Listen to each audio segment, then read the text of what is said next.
everybody, welcome back. So today we're going to talk about white balance and color temperature. So most of today's cameras have white balance settings. I am guilty of leaving it on auto white balance.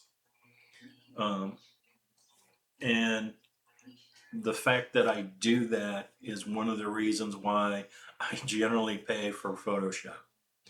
And let me explain that statement. White balance is, particularly auto white balance, is the camera attempting to correct for the type of light that the sensor detects. And why would I say that one of the reasons I use Photoshop? Because of that.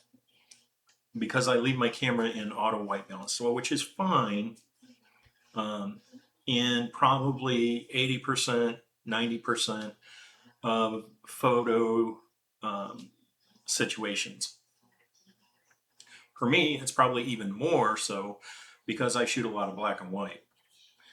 Now, where that becomes a problem is if you're shooting snow, it's going to throw the white balance off because it's going to want to turn the snow gray if you're on auto white balance.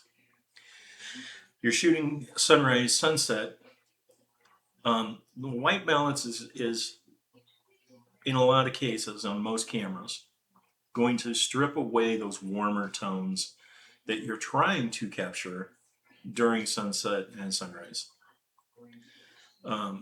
The other time you'll have potential issues is when you have a mixture of lighting sources, like mixture of fluorescent and tungsten, or incandescence and fluorescence. So kind of in a nutshell, that's one of the problems with relying on auto white balance.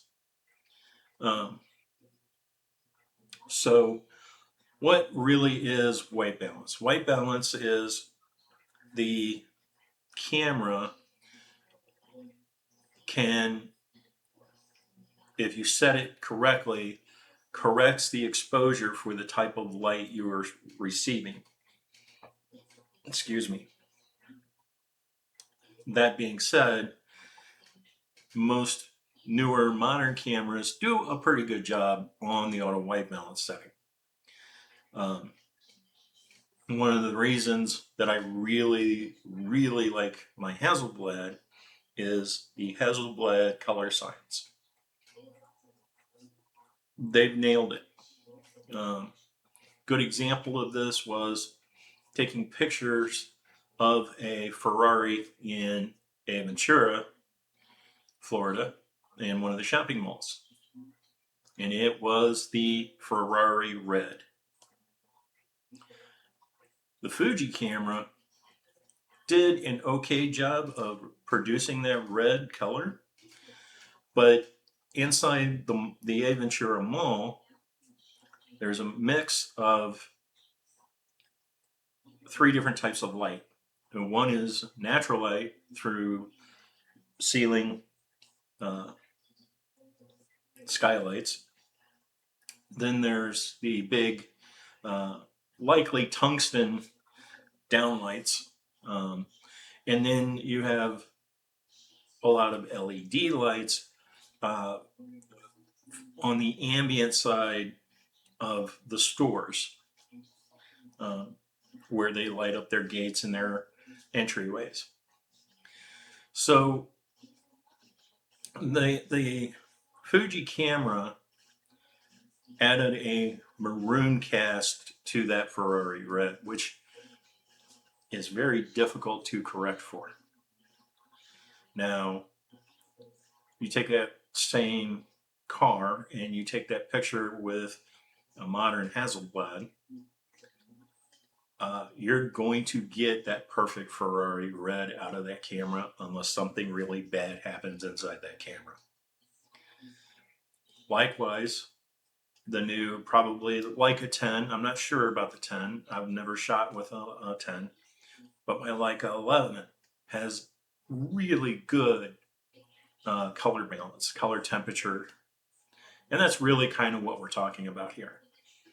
White balance is how the camera corrects the light given a particular color temperature. Now, color temperature is measured in Kelvin.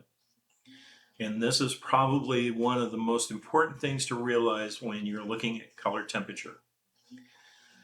It, for me at least, my difficulty with it was realizing that it's opposite of what you would expect.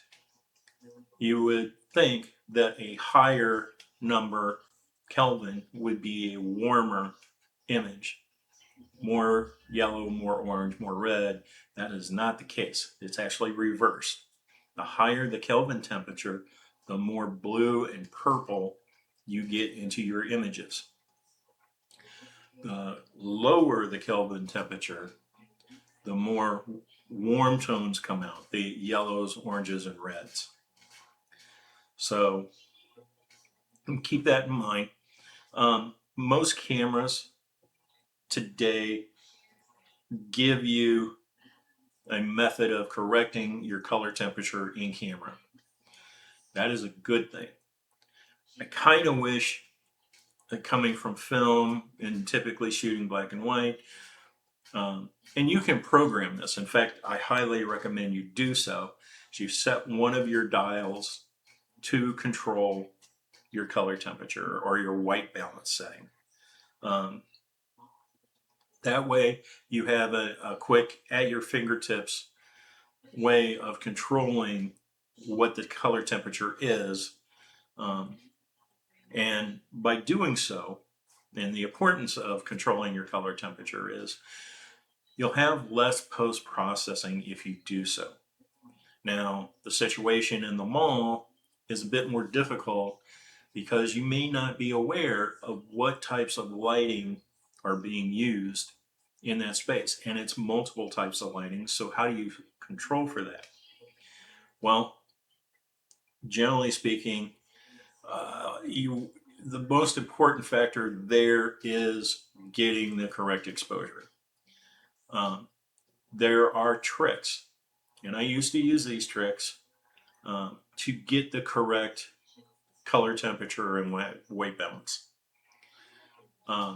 As a wedding photographer, you want accurate color saturation. So they sell these color cards, and at the very least, you want an 18% gray color card. And you take a picture with that card, and then you can correct for that gray card and all the rest of your pictures. So you just take one for the environment, and then based on that, you can correct for the rest. Now, that works 99.1% of the time. More expensive kits, and I used to carry one on a key ring, have multiple color cards. So just like the issue with the Ferrari, you have multiple colors available, including a red, yellow, and so forth and so on. So you know what that color is supposed to be. And you can tune that in using a photo editor like Photoshop to correct those colors appropriately. So that's kind of it. Now, as far as how you should correct for it, now, how do you recognize an incorrect white balance? You're going to see color fringing. Two of the most prevalent are going to be the purples and greens.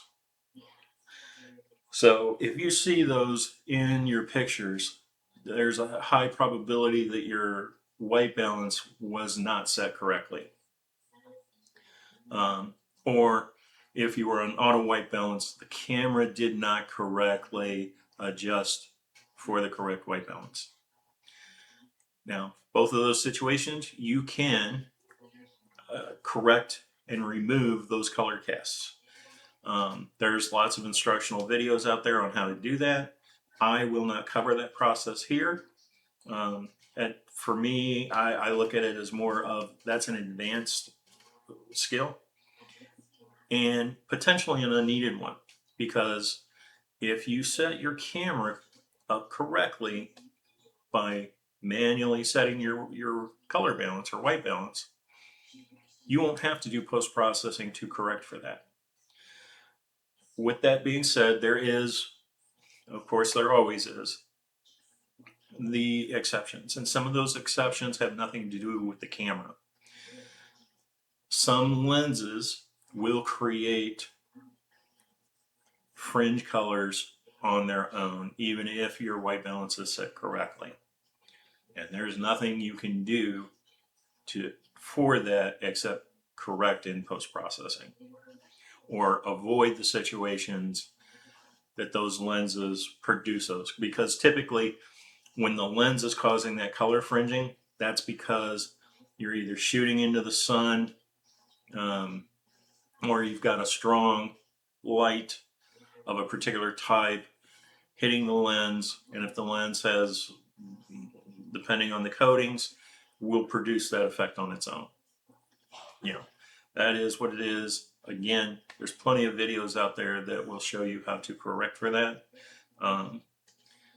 But also, I expect if you're shooting with those kinds of lenses, because those are typically older lenses, non-coated lenses, potentially some of the radioactive lenses will put a cast on your images. And some of the early coatings can produce these effects. Most modern lenses are beautifully coated to prevent those kinds of things from happening. And the glass is usually a much higher quality. So anyway, I hope you find this information useful and helpful. And if you do, please press the like and subscribe buttons. Would appreciate it. Thanks and have a great week.